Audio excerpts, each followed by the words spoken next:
Ketua DPRD DKI geram karena Anies mau tabrak aturan soal pelantikan PJ Sekda DKI. Ketua DPRD DKI Jakarta, Prasetyo Edy Marsudi geram karena tahu ada undangan pelantikan dan pengambilan sumpah jabatan pejabat PJ Sekretaris Daerah DKI Jakarta. Dalam undangan itu disebutkan Anies akan melantik asisten pemerintahan Sekda DKI Jakarta Sigit Wijatmoko sebagai PJ Sekda DKI Jakarta. Kegeraman Prasetyo dikarenakan berdasarkan peraturan Anies tak punya wewenang penuh untuk mengganti jabatan Sekda DKI karena yang menentukan jabatan PJ adalah Mendagri. Penentuan jabatan Sekda DKI diputuskan oleh Presiden melalui Mendagri. Itu langkah Anies.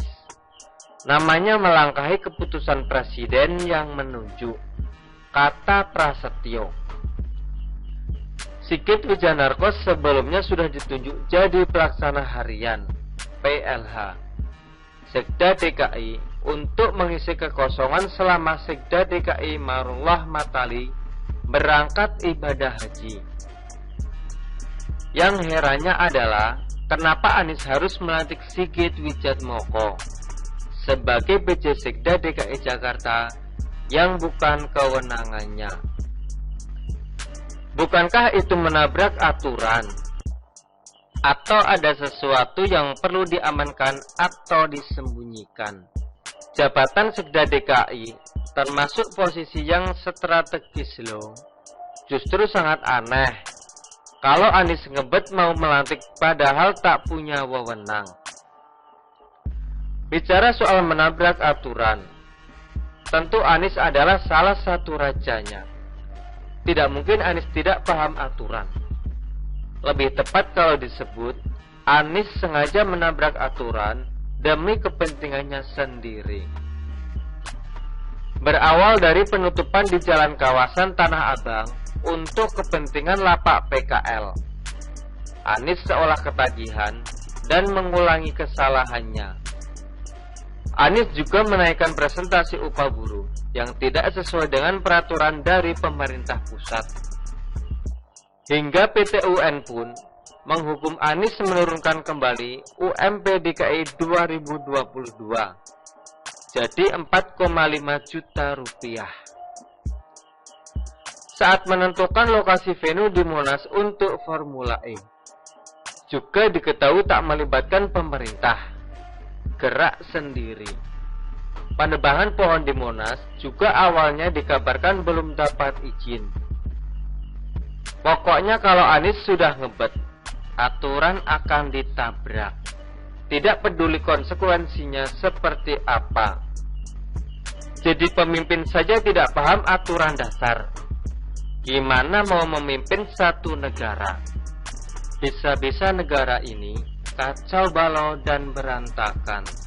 Untungnya pelantikan Sigit sebagai PJ Sekda DKI itu tak jadi dilakukan karena Marullah sudah kembali dari ibadah hajinya. Pak Marullah dipikir masih ada di Tanah Suci, padahal sudah pulang. Jadi pelantikan PJ Sekda DKI enggak jadi dilakukan. Tadi pagi saya konfirmasi ke Pak Sekda Marullah. Katanya enggak jadi. Dibatalkan, kata Prasetyo. Untung saja batal. Kalau tidak, mungkin diam-diam sudah dilakukan pelantikan. Memang tidak ada salahnya menyebut Anies sebagai gubernur rasa presiden. Gubernur, tapi di otaknya dia sudah merasa sebagai presiden. Sehingga wajar baginya menabrak aturan karena dia merasa berkuasa. Seorang pengecut biasanya bikin kebijakan seenak jidat dan menabrak aturan. lalu meminta wakilnya untuk klarifikasi atau jadi tameng jika jadi polemik di kemudian hari. Jabatan sudah mau habis, tapi masih saja suka sembarangan meninggalkan masalah di kemudian hari. Rasanya orang ini kayak tidak rela melepaskan jabatan, lalu dilampiaskan dengan cara bikin masalah atau melakukan apapun yang dia mau, mumpung masih punya jabatan. Atau orang ini sudah terlalu ngebet jadi presiden. Dia ingin merasakan gimana rasanya jadi presiden, sehingga main presiden-presidenan. Mirip dengan Prabowo, yang dulu juga saking ngebetnya bermain presiden-presidenan. Urusan banjir, bungkam 1000 bahasa dan kabur secepatnya. Anies itu sudah tidak bisa kerja, juga tidak tahu aturan sehingga suka ditabrak. Kepintarannya terletak pada ilmu bertata kata.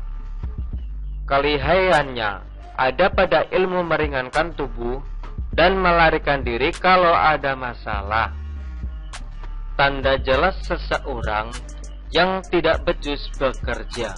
Orang yang tak paham aturan biasanya akan menimbulkan masalah.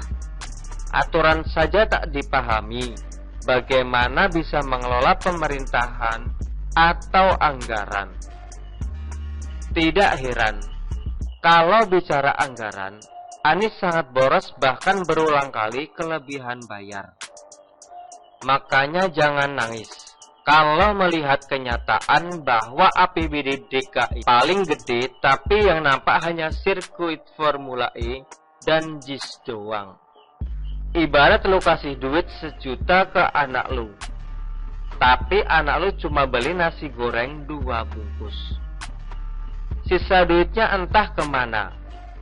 Ditanya, duitnya kemana?